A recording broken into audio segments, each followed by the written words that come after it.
Welcome to Making It Last, where we share ideas to help families tackle major issues. I'm your host, Regina DeMeo, and with me today is Carol Randolph, who founded New Beginnings. And I'm so excited to have you here today, Carol. I'm so glad to be here. So tell me about New Beginnings. When did you found it?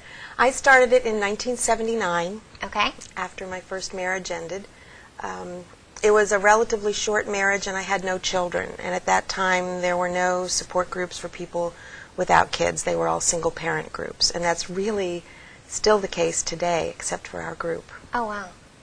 And what is the mission of your organization? The mission is to help people coping with separation and divorce, primarily that first year, which is just awful for most people. Right. So it's in Maryland, Virginia, and D.C.? Yes. Is that right? And what would you say are the most common issues that people are tackling after their divorce? After their divorce or when they first separate? Because Right. really our focus is on helping them get through that initial period. So even when there's still litigation going on and they haven't finalized? Yeah, they just have to be separate residences. Okay. In order to join. I think what happens is it's like your whole world is blown up in your face, and all the pieces of your life are scattered everywhere, and so it's a process of collecting all the pieces and putting them together and maybe making some new pieces where the old ones don't fit. And it's a long process. I think people who haven't been through it don't really get it. They think, oh, somebody doesn't love somebody, or you can't get along, or you're fighting all the time, so, what's the big deal? I mean, I thought that way when I was handling the cases myself in the Why beginning. can't you just get over it? I was like, seriously, it's a partnership, it's dissolving, let's, Right. divide the assets and move on. But when I went through it myself, it's like, oh, now I understand. Right. It's very hard because people, it goes to the core of our being. I think that we want to be connected to other people, and especially to a significant other. Right. And we want to have that emotional intimacy. And so when that is gone, then we question our own worth and not just our desirability, but our self-esteem, really. Right. And where we fit in the world. And then for a lot of people, it's also an economic issue. Can I survive on my own?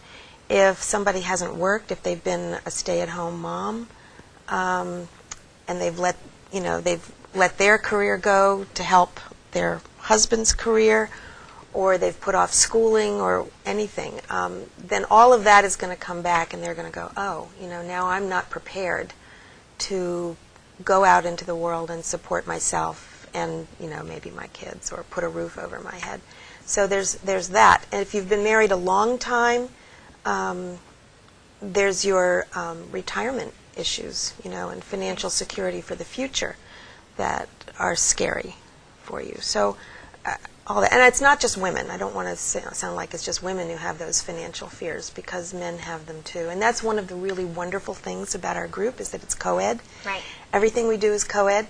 So you can hear the other sex talking about their feelings, and you see that men have feelings too, and that they hurt, and that they tried to keep it together, and it didn't work. So it's good all around. What do you think is the benefit of doing these sessions as a group versus like one-on-one counseling? Well, they're not an either or. They're a both and. Okay. Individual counseling is the first and best resource anybody can get going through a separation and divorce, because it does kick up all these other lifelong issues. And why did you choose this person in the first place? And so those issues get kicked up, and they're best dealt with with individual counseling. Right. But a group setting of other people who are going through it, it's like if I was suddenly in a wheelchair, I would want to talk to other people in wheelchairs to know Right. how they get around. How do you get on the bus? How do you cross the street? How do you, get in and out of your car? Where do you go for, services? So that's the value of a peer support group, is that it's other people who are actively coping with the same issues, and there's a lot of wisdom there. Oh, absolutely. Especially with dating. I imagine that's a very common theme. Yes. Dating can be hard, especially if you're not 16. And we deal with that too. We deal with all the initial reactions of self-esteem and depression and anger, and then we also deal with, okay, getting out there and dating again, and how is that like, and as well as intimacy issues. Some people have only been with one person their whole life, so it's really scary. And we're not necessarily skinny mini 20-somethings anymore, so that's very hard. Well, and thanks to modern technology, when do you text back? I had one friend who recently got divorced, and we went to high school together, and he said, I really like this girl, so should I call her and thank her tomorrow? And I'm like, no, you don't call. You can send a text and say, I had a really nice time, but you don't call. You're going to, seem like a dork. And he's like, oh, all these rules that I don't know about. Right. So do you find that people are able to open up in a group setting, or are they... I do. It's kind of amazing that you can take, 10 to 15 total strangers and put them in a room, and they will talk about really deeply personal things, because the goal of our discussions is to talk about feelings. There's never any pressure to talk. We have ground rules that we go through at each beginning of each meeting, and one of them is that you don't have to talk, that you can learn a lot just by listening to other people. Is it a free-for-all? Is there a structure to the meeting? There's a structure. We have a facilitator who is a member volunteer that we've trained to guide the discussion, and they're provided with an agenda, which is just a suggested, this is how the discussion might go. Questions to ask, issues to cover, things to look out for, things to explore, and so that they have a basis. Do they have to be licensed counselors? No. In fact, they have trouble being facilitators, because it's a different goal set for a professional counselor. A professional counselor is going to be more one-on-one. Somebody will say something and they'll be doing it, and that's not the focus of the group. The group is to get as many people involved in the discussion as possible, so that everybody has a chance to participate. No, that makes sense. And one of the benefits of therapy is that they go deep. They want to go deep, and I think your goal is more to help people focus on the future, right? Well, but you can't focus on the future unless you know where you've been and where you are. So you do talk a bit about the past. So we do talk about the past. Okay. We do talk about the present, and then we also talk about, the name is New Beginnings, so yes, we want you to move forward, but you really have to know where you're coming from. Okay. So, and a part of that is learning what your piece of it was, because everybody has a piece. Right, it takes two to tango. When somebody comes in and they're like, oh, he had an affair, and, I want everything. I'm like, well, first of all, this is divorce court, not criminal court, so we're not going to punish somebody and lock them up in jail and take away everything. We might want to. You may want to, but you got to rein that in a little bit. And then what part do you think you played that led to the loss of intimacy, the loss of communication? And those clients that are willing to do that homework, I think, they do a great job moving through the divorce quickly and then getting to a better place. Well, it's important to do that work. When I was going through it, since we didn't have kids and we didn't have a whole lot of property, I thought waiting a year was just, interminable. And but then I went to talk in West Virginia, and at the time it was 4 weeks, a month, that you could get a divorce. And there was a woman there who'd been married 17 years, and in the space of 6 weeks, her 20-something marriage had ended, and her ex had remarried. And she was a bobblehead. How do you even cope with something like that? So I started to think, well, a year is really sensible, because first of all, it gives you the time where you have to process it and deal with it, but it also keeps you from making another mistake or jumping in, not that the first one was necessarily a mistake, but from jumping into what could be a mistake, because a lot of people think, well, if it's just my partner, that person was the problem, then I just need a new partner. And so many people will jump into new relationships too soon without doing the homework. Right. Yes, I get those that, they want to remarry the rebound person. And I'm like, oh, no, you don't marry the rebound person. You not a good idea. But no, let's not do that. So I mean, I wrote a blog recently because I blog a lot about dating, right, which seems kind of funny, but, you know, that's the thing that my clients will struggle with the most. Like, after the legal part is over and after they've talked to their counselor and they've got into an emotionally safe place themselves, it's the dating part that, you know, they struggle with. So I blog a lot about that. And recently I wrote one about the 5 fears that come up a lot. And one of them, I don't know if you see this a lot, is like, truly there's a fear of change. Do you see that in people? I do. I think, though, for the most part, the people who come to New Beginnings are ready for change. But it still doesn't keep them from, you know, encountering fears about, you know, this is the last time I dated. I was 18, 16, and, you know, it was a little different then. Right. How do I do it now, and what is it like? And especially with all the technology and the online dating sites, it's a whole different world. Right, and people, you know, when you're an adult, they can be dating for different reasons. Like when we're younger, we're all sort of on the same mission, right? We all want to, like, establish our careers, find a spouse, get a house. Right? But when you're dating older, you may not necessarily want to get remarried. You may just want to have fun. So you kind of have to figure out what that other person is, you know, thinking about when they're out there. Do they want more children? I certainly don't. So if that's something you want, let's just have a drink and call it a day. Right? But you have to find, like one of my friends said, there's like code that I need to decipher. And you have to figure out a way to decipher that code. There's also the issue of the person you're dating might have kids.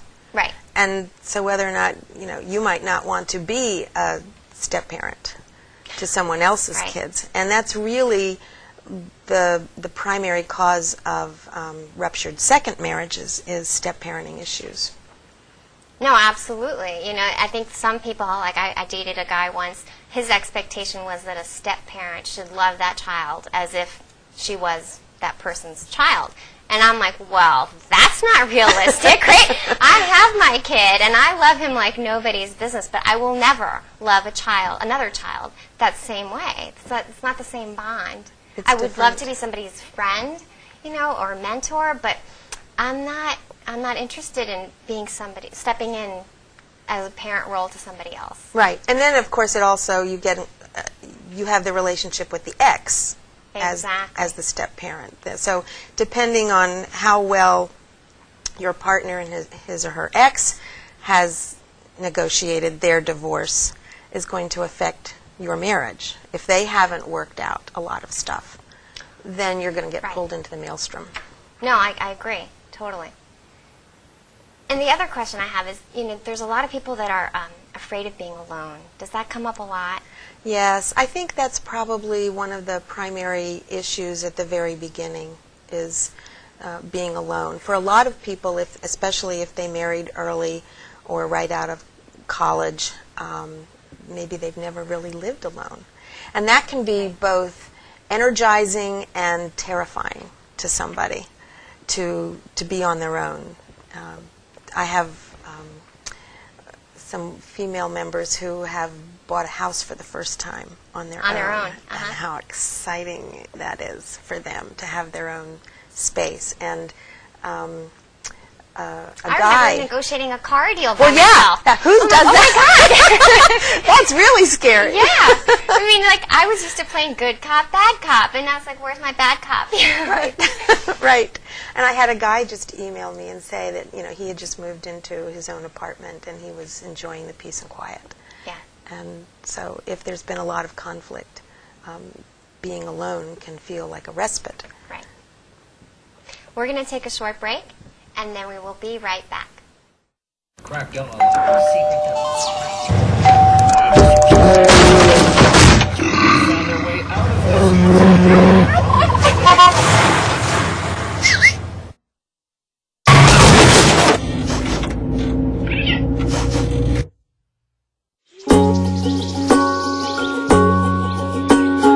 Getting closer to nature can get you closer to your family.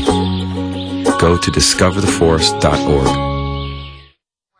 Welcome back to Making It Last, where we share ideas to help families tackle major issues. I'm your host, Regina DeMeo, and with me today is Carol Randolph, who founded New Beginnings. Thanks so much for being here, Carol. Thank you. So I want to ask you, everybody's so crazy with their time management, and it's like, oh, by the time I'm done dealing with work and my kids, how could I possibly find time to go to a meeting? So do you have that problem with your members saying that I don't have time to go to these meetings? It's not such a problem with the members. It's a problem with people who are getting the newsletter and haven't come to something yet.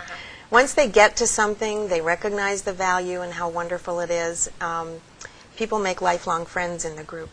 And so that it becomes a real strong bond. But if you haven't gone to the meeting, you don't know that. Right. And you don't know how incredibly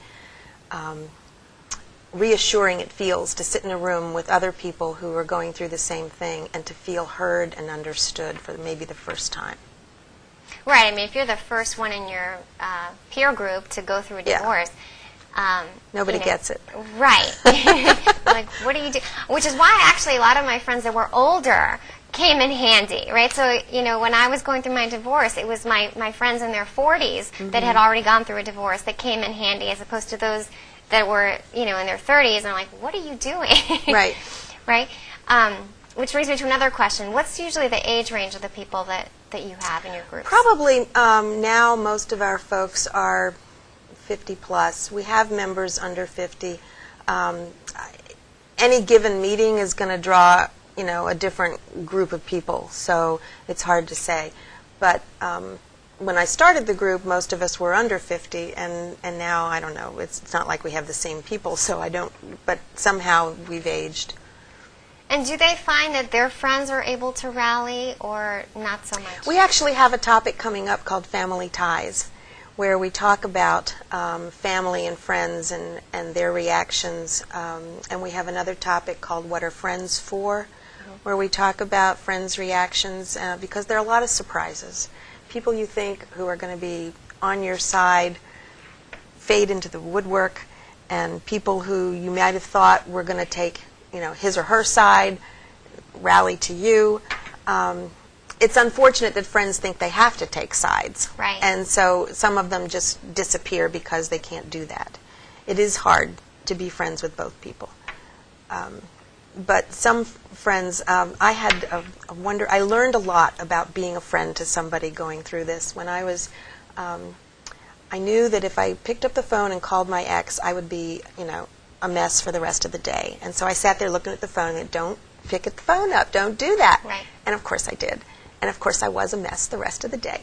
And one of my friends called and said, "What are you doing?" And so I stupidly told him that I was in bed and I needed to feed the cat and I needed to take out the trash and I needed to eat something. And he said, "Feed the cat, take out the trash, eat something, and call me back."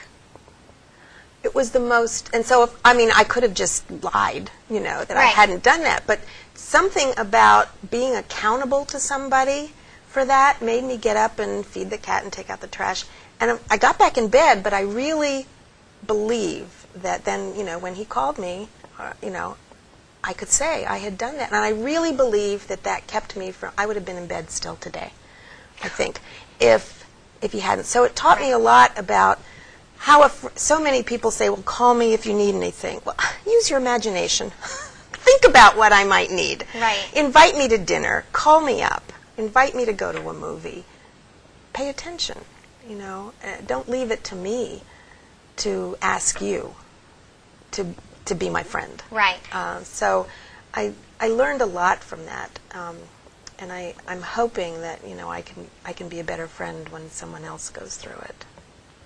I think the hardest thing is, if you did a lot of couples things with other couples, right? I miss that a lot. Yeah. And obviously that's not going to happen necessarily. Most couples still like doing couples things, and so once you're on your own, they might not feel comfortable or something like that. So you need to find single friends to hang out and with. you don't want to go to a party where everybody's coupled. Yeah, no, right. That's not a good feeling. So yes, we have one of our members is hosting a Christmas Day dinner, and we had one for Thanksgiving. Oh, nice. So that because a lot of people, depending on custody arrangements, might not have their kids for the first time, and how horrible is that? So we offer that as a way to be with other people, and how much nicer is it to sit in a room where everybody is in the same boat, Yeah. and everybody knows that you're there, and you don't have to pretend you're happy, and you don't have to pretend at all. Right. And yet, so there can also be a lot of laughter and a lot of friendship and fellowship when you're with a group of other people who know. Right. No, I mean, it's hard to form new traditions. And you have a discussion coming up about the holidays, right? We do. We do. The holidays can be so difficult, and it really depends on, for some people, the familiar stuff is an anchor, and they find it a source of solace. Right. For other people, all they think about is what isn't there and what they've lost. And so it's the same issue for people who stay in the house or want to move and get out. So it's important to know which one of those folks you are and whether it's going to be a source of comfort or a source of stress. And so then you can anticipate the sources of stress and do something about it so that you're not sitting around, sucking your thumb and feeling sorry for yourself. Right. No, I mean, if you know that you're not going to be happy sitting home alone on Christmas Eve, then now is the time. perfect time to make some phone calls. And, Right. Sometimes people just assume that I'm so super busy and I have like 15 invitations to all sorts of different things, and they just assume that I'm okay. Right. Unless I actually call or email and say, hey, I don't want to be alone for Christmas Eve. Would you like to come over for dinner? So sometimes you just have to put it out there. Right. But that's hard, asking for help. Well, yeah, but what's the alternative? I know. So it's a bridge you have to cross, and it's easier to do if you have, if you're connected to a support network where there are other people who might be in the same boat. Somebody else might also want something to do on Christmas Eve. No, there's plenty of people out there, and one of the funny things that became a joke with some of my friends is I have a lot of Jewish friends. I am not Jewish, so guess what? On Christmas Eve, they come over because it's not a holiday to them, but they don't want me to be alone. So it's like it's the perfect win-win situation. They get food, I get company, we're all good. Right. But, I mean, it's just funny to me. I'm reading this book now that we discussed in a previous episode called Immunity to Change. And it seems a lot of people are really hesitant to make changes, and especially around the holidays. They seem to be just kind of stuck with their old traditions. And that first Christmas can be hard. It can be. We have a meeting called Who Moved My Cheese, which is a cute little book about two little mice who have always gone to the same place to get their cheese. Mm-hmm. And suddenly one day, because they've been eating it, the cheese is gone. And one of them goes, oh my God, the cheese is gone. Where's the cheese? What am I going to do? And he just gets stuck there. Uh-huh. And the other one says, cheese is gone. I got to go look for new cheese. Right. So he goes off. And it's a wonderful little allegory for how we cope with change. And so we talk about that. And I mean, which one are you? Are you the mouse who goes, oh my God, where's the cheese? I'm going to wait for the cheese to reappear. Or yes, half my clients are like that. And it's the other half that are like, all right, let's move on. That are like, they're so easy. Let me ask you, what's one of your favorite success stories? I mean, I'm sure you have a ton. Well, everybody who comes through is a success story on their own, because I think it takes so much courage to embrace change. Yeah. And to say, okay, I'm not going to let this define my life. I'm going to make it better. So with that premise. But I can think of a couple. I think of, in our early years, there was one guy who came to his first meeting, and he didn't say a word through the whole meeting. I thought, well, maybe he's not going to be back. He must not like us. He came to another meeting, and he sat, and he didn't say a word. I thought, oh, well, but he must be getting something out of it, or he wouldn't be coming. Right. At his third meeting, everybody's talking, and finally he opens his mouth and he says, when will it stop hurting? And everybody else, was chattering around, and they didn't recognize what it took for him to ask that question. And so he stayed coming and, was eventually able to participate a lot more and get through the process. We had another member who would tell the story of the first time he RSVP'd for a meeting, because all our meetings are in somebody's home, so you have to sign up. You can't just show up. Right. And we serve refreshments, so the host needs to know how to prepare for that. So he called and said he was coming, and then he was a no-show, which happens. The second meeting, he actually drove there and parked outside and couldn't get up the nerve to walk up the sidewalk. The third meeting, he goes in, and he felt so great, and he had a great time. He eventually became one of our facilitators. Oh, wow. So that shows the progress and what I think is just magical about how somebody can transform their lives and can get from a point where they can't even speak or can't even get to a meeting to a point where they're actually helping other people. No, I think what you're seeing is, I call it the butterfly effect. Yes. Right? They've gone through a metamorphosis, and now they're a butterfly. And there's a great book by Stephen Davis called Butterflies Are Free to Fly. Oh, okay. It's an amazing book. But, I think about my own experience. I met my husband when I was in college. We got married when I was in law school. So I went straight from college to living with my husband.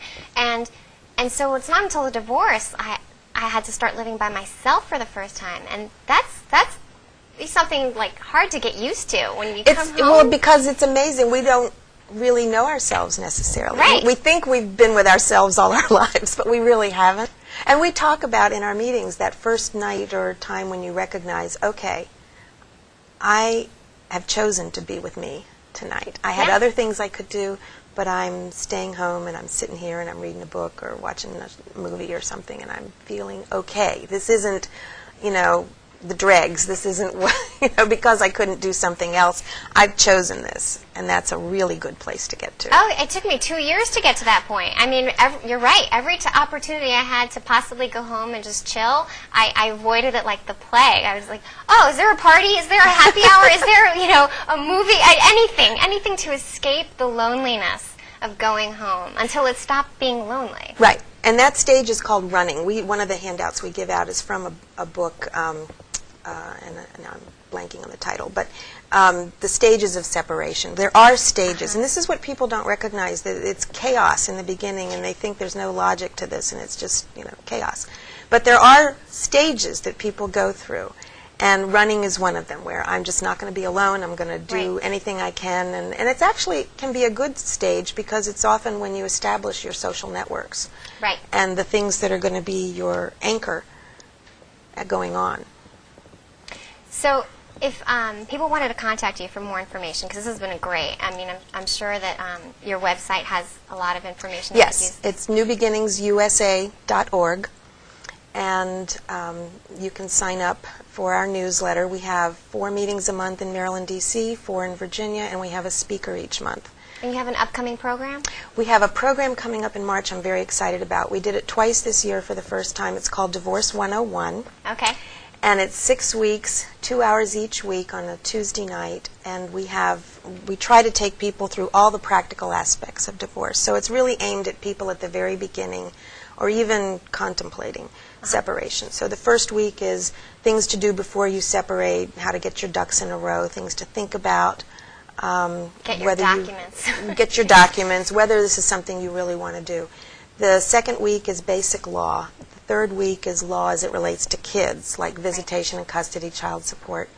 The fourth week is approaches to divorce, mediation, collaborative divorce, litigation, pro se. The fifth week is financial considerations, the house, retirement, pensions, stuff like that. And the sixth week is finding support, is family, friends, and support groups like New Beginnings and counseling. That's great. So in 6 weeks, and I have a really wonderful set of professionals in the field who any one of them would, so this is $10 a session. Wow. Or $50 for all 6. And you get access to all of these fabulous professionals giving you all the information in one place that you need. Wow. Well, thanks so much for being here. Thank you. Absolutely. Thank you for tuning in, and we will see you next week on Making It Last.